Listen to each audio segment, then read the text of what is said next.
Je sais que quelqu'un va célébrer ce matin.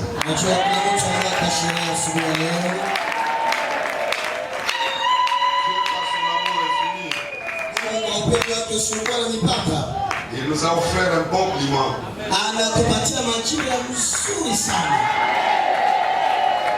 Amen, amen. Je pense que tu vas célébrer. Je dis merci au patriarche qui a encore renouvelé sa confiance en notre modeste personne pour que nous puissions animer les séminaires de Pâques. Je sais que les théologiens ne m'ont pas tenu rigueur. Passer par la cour des enseignements de Pâques. Car nous, on avait des messages prophétiques. Amen, amen. Ceux qui nous ont suivis toute la semaine savent par cet ordre bouleversé comment nous avons évolué. Et ce matin, c'est un autre jour. C'est une autre révélation. C'est pour toi, c'est pour moi. Et si c'était moi, j'ai déposé le micro et acclamé encore très fort.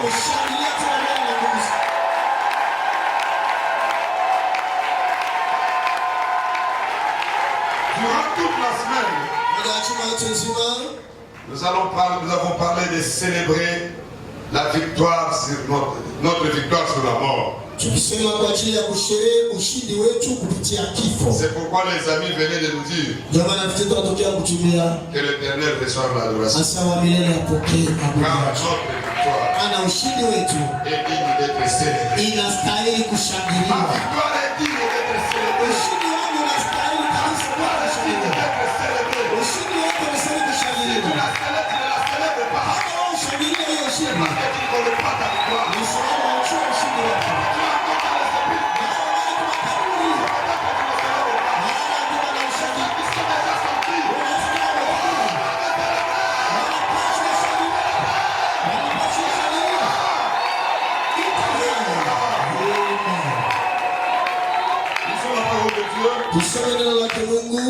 Dans Matthieu chapitre 27,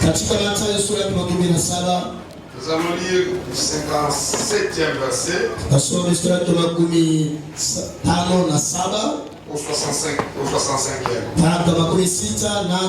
Le deuxième verset, c'est Luc 24, du 1er au 6e verset. Si portez un peu la lecture, car c'est de là que Dieu va nous parler. Matthieu, lequel était aussi disciple de Jésus.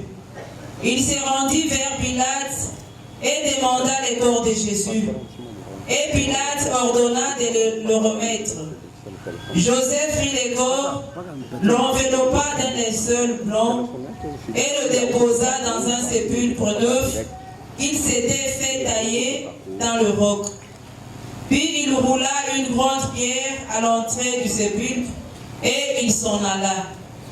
Marie de Magdala et l'autre Marie étaient là, assises vis-à-vis du sépulcre.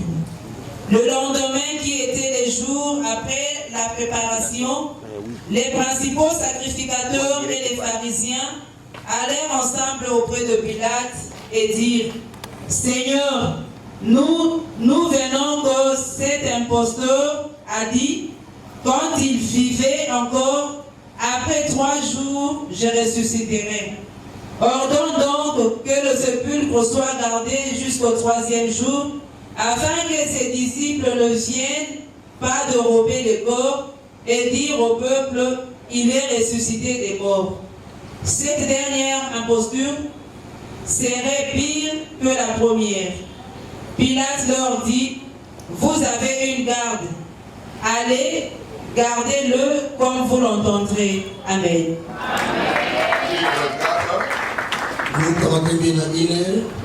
Luc chapitre 24, du 1er au 6e verset, nous lisons au nom de Jésus. Amen. Le premier jour de la semaine, elles se rendirent au sépulcre de grand matin portant les aromates qu'elles avaient préparés. Elles trouvèrent que la pierre avait été roulée dès devant le sépulcre, et étant entrées, elles ne trouvèrent pas le corps du Seigneur Jésus. Comme elles ne savaient que penser de cela, voici 2 hommes leur apparurent en habits resplendissants. Saisis des frayeurs, elles baissèrent le visage contre terre, mais ils leur dirent: pourquoi cherchez-vous parmi le mort celui qui est vivant? Il ne point ici, mais il est ressuscité. Souvenez-vous de quelle manière il vous a parlé lorsqu'il était encore en Galilée. Amen. Soir. Et ce soir-là, c'était un soir de tumulte, un soir de calvaire, un soir de souffrance. Amen, amen. Ces jours-là, ce n'est pas Jésus seul qui souffrait. Il y avait des femmes qui souffraient là-bas. Comme on l'avait dit pendant les séminaires. Il avait croisé un groupe de femmes qui pleuraient quand ils portaient la croix. Et il avait dit aux femmes: pleurez pour vous et pour vos enfants. Même s'il y avait ceux qui l'avaient nié, même s'il y avait ceux qui les crucifiaient, il y avait d'autres compatissants qui étaient là. C'était un soir de difficultés. Et la Bible dit, après que Jésus y expiré, ce soir-là, un homme arriva. Et il s'appelait Joseph. La Bible dit, c'était pas n'importe qui. C'était un Richard du coin. Amen, amen. C'était un homme rempli de fortune, qui avait des provisions, qui avait même la provision de sa tombe. Toi, tu as la provision du riz. Tu as la provision de ton sang. Mais lui avait même la provision de sa tombe. Amen, amen. C'était un homme extrêmement riche. Écoutez, les gens font souvent des confusions. Ce sera difficile que les riches entrent dans le royaume. Oui, ce sont les riches qui n'ont pas écouté la parole de Dieu. Mais les riches qui ont écouté la parole de Dieu, avec les richesses, ils se sont encore amassés des richesses là-bas. Ils sont riches ici, ils seront encore riches là-bas. Ils dominent ici, ils domineront encore là-bas. Parce que nous sommes distraits. La Bible dit ce monsieur, à part être riche, il était aussi un disciple. Il était un disciple inconnu. Malgré sa richesse, il suivait Jésus. Les riches qui sont ici, ne mêlez pas la richesse avec des fétiches. Vous risquerez d'être riche ici.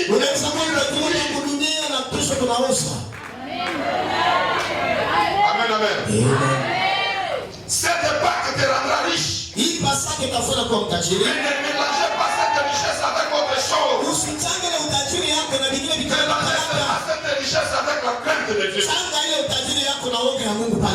Amen, amen. Ce monsieur m'a intéressé. Sans peur, ni crainte. Quelqu'un à qui on a donné des accusations. Il a été tué de cette façon-là. Mais cet homme riche, il vient. Écoutez, les riches qui sont ici. C'est quoi nous devons gouverner maintenant pour qu'on va la mer? Pourquoi vous ne pouvez pas intervenir pour que les affaires de l'église soient embauchées? Basi mbona msana kila gamara sana kufanya kwa mchepale. Amen, amen. Amen. Cher ministre, ne donnez pas l'intérêt.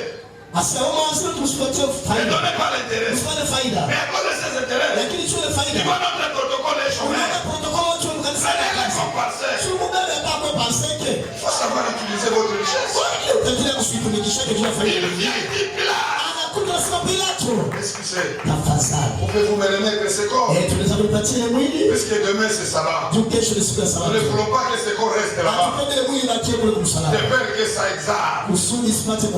Alléluia. Alléluia. Alléluia. Pilate dit, qu'est-ce que je ferai encore avec ce corps? Ordonne qu'il prenne ce corps. Il a pris le corps. Il a pris. Il a enveloppé avec un linge très cher. Très cher. Il l'a enveloppé. Bien aimé, tu veux célébrer une victoire, mais une victoire sans sacrifice, une victoire de fraude. Amen, amen. Beaucoup sont des fraudeurs ici. Ils t'accrochent à la victoire de l'autre. Ils t'accrochent à la victoire de Papa Pogno. Mais toi, ce matin, tu vas célébrer ta propre victoire. Mais il faut savoir comment jouer les jeux. Le monsieur prend le corps, un corps sans vie. Il l'enveloppe dans un linge de la sœur. Il l'amène. La Bible dit, il s'était taillé un tombeau sur un roc. Amen, amen. Écoutez, je pense qu'il avait investi beaucoup de moyens pour tailler sa tombe. Puisque cette tombe n'était pas en argile, n'était pas sablonnée, mais c'est dans un roc. Il a appelé des techniciens. Il taillait moi ici. Quand je mourrai, on me mettra ici. Mon mausolée sera ici. Et on a commencé à tailler. Il a respecté, il a répondu à la facture. Et c'était sa provision le jour de sa mort. Tu as ta provision. Tu as ton compte bancaire.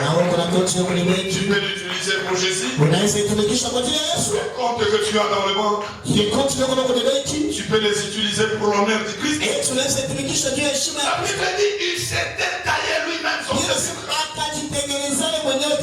Et c'est ce sépulcre-là qu'il avait cédé à Jésus. Intéressé et abandonné. Il est mort, crucifié comme un voleur, humilié. Il dit, je vais honorer ce corps. Tu honores le corps de Christ. Christ t'honore. Et nous parlons de cette d'Arimathée aujourd'hui. Les autres étaient distraits. Les Pierre, les gens, les Paul, les rassasiés. On vivait. On traversait. Personne ne nous arrêtait. Mais ils ont abandonné le corps du Christ. Combien de fois vous avez abandonné cet homme? Voilà,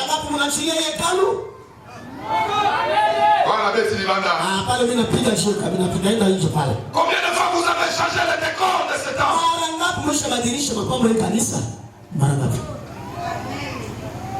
Avec ta fortune, avec ta richesse, tu te dis, ce rideau ici, on vieillit, papa a voyagé, je fais qu'à son retour, il trouve un nouveau décor.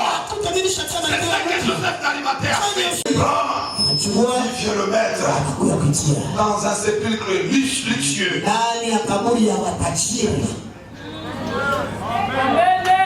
Amen, amen.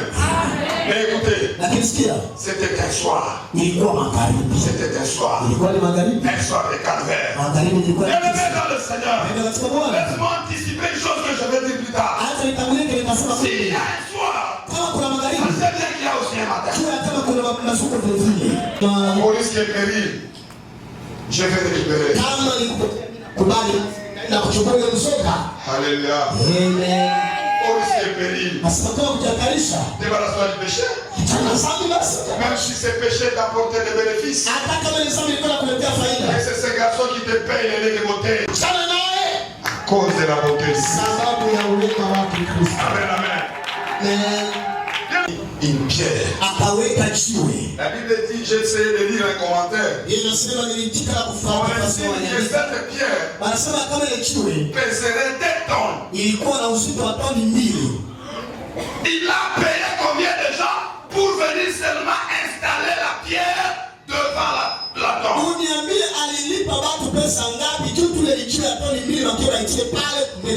Alléluia. Alléluia. Amen. Je ne sais pas l'intention qu'avait Joseph. Il dit, si je mets ici, personne ne viendra enlever. Et j'appelle un bon nombre de gens pour venir bloquer l'entrée de la tombe.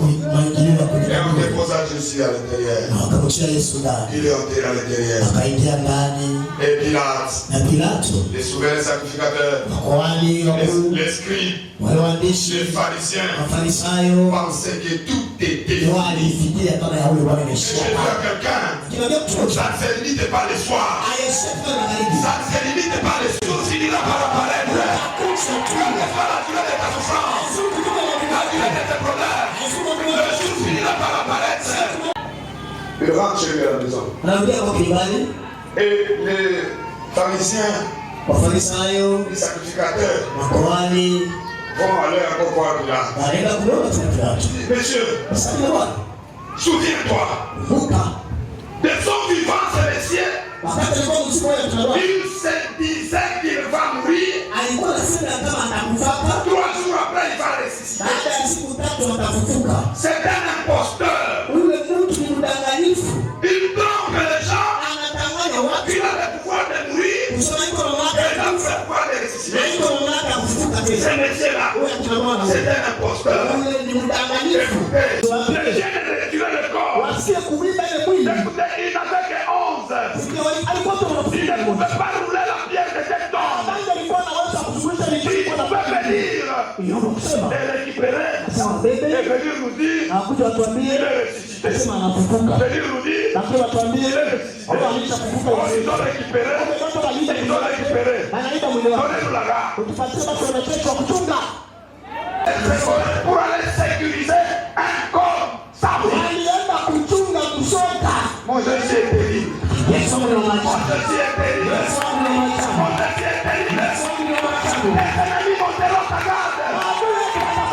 Ils monteront ta garde. Ils seront à côté de ta copine. Après l'observer. Si la type qui sortait, si c'est ta type, il faut monter la garde.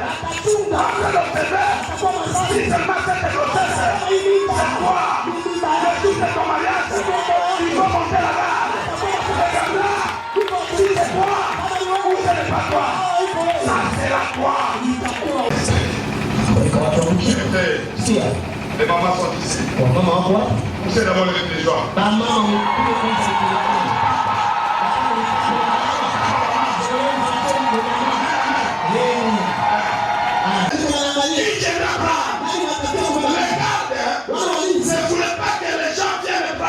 Le corps de Jésus, mais les femmes aussi ont gardé pour voir qui est celui-là qui viendra récupérer le corps. À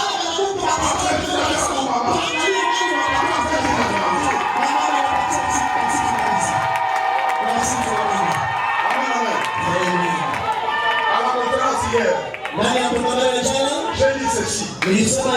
Cette femme ici, il n'y a que l'affection maternelle qui est motivée. Là où il y avait la loi, il y avait la sécurité militaire. Mais ces femmes se sont données pour mettre les périls. Si nous avons pris, c'est pour faire comporter notre femme. On a tout le sang bien fait. Nous irons. Félicitations, maman. Félicitations.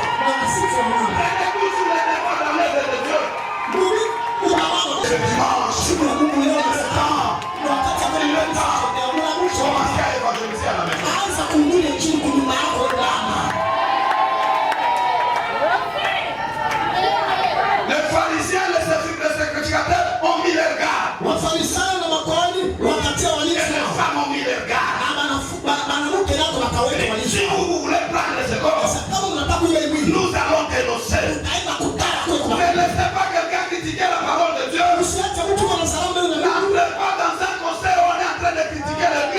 katika shauri kwenye wako wanapesa lakini mtetezi mtetezi de l'avancement de l'Église.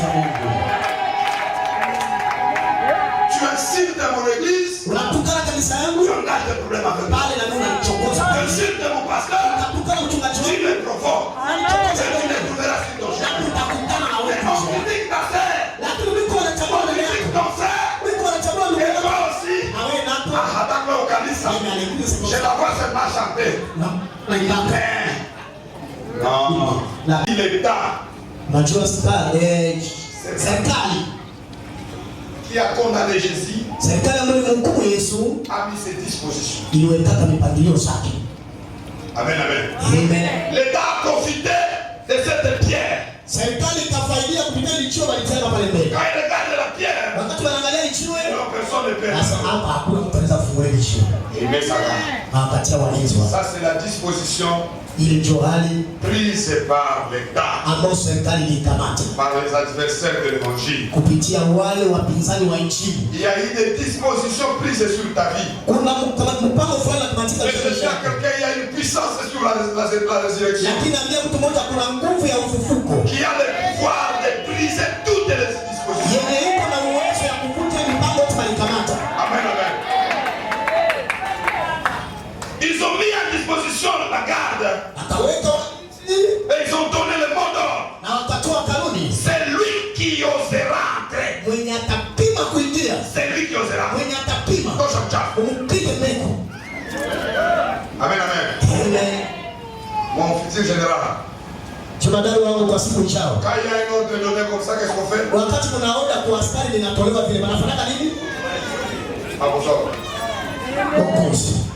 Même si tu étais son père. Et si on te disait d'arrêter le champignon?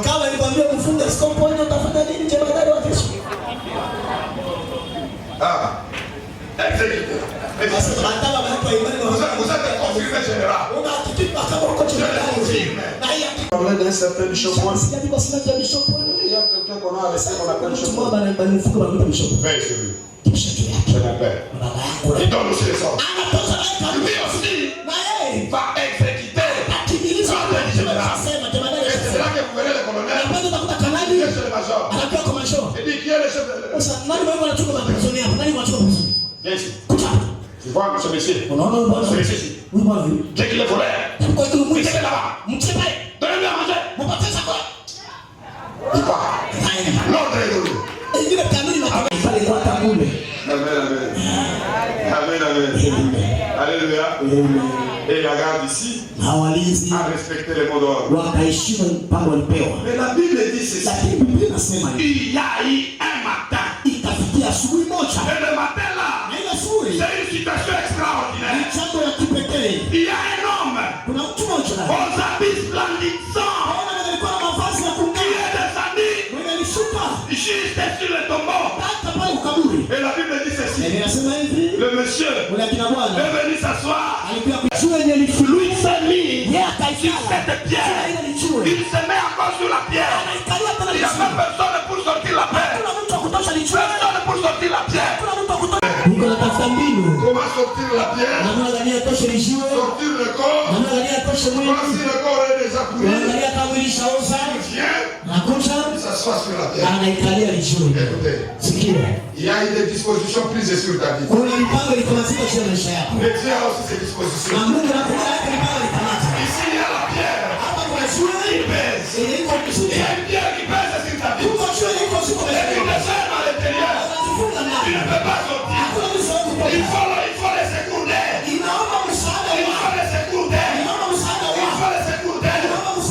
Je dis ce matin, si Dieu place à disposition, mais lui défend bien. Celui qui pensait que c'est lui. Comment sortir la pierre? Sortir le corps. Quand si le corps est déjà pourri, il vient, il s'assoit sur la pierre. Écoutez, il y a eu des dispositions prises sur ta vie. Mais Dieu a aussi ses dispositions. Ici il y a la pierre. Il pèse. Il y a une pierre qui pèse sur ta vie. Et une chaîne à l'intérieur. Tu ne peux pas sortir. Il faut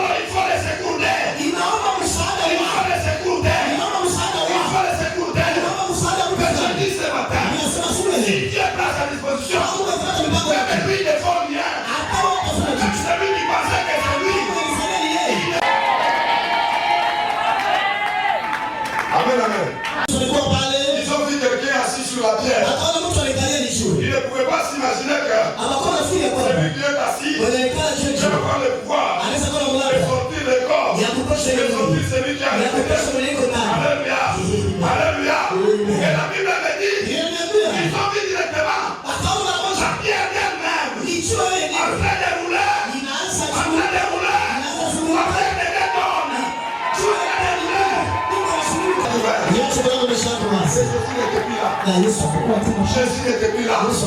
Il n'était plus là. J'ai dit, il n'était plus là. Amen, amen. La Bible dit ceci. Le garde, on prie. Qui sécurise ta vie? Qui contrôle ta vie? Qui prend le pouvoir sur toi? Qui décide sur ta vie? Qui prend la vie de ce matin?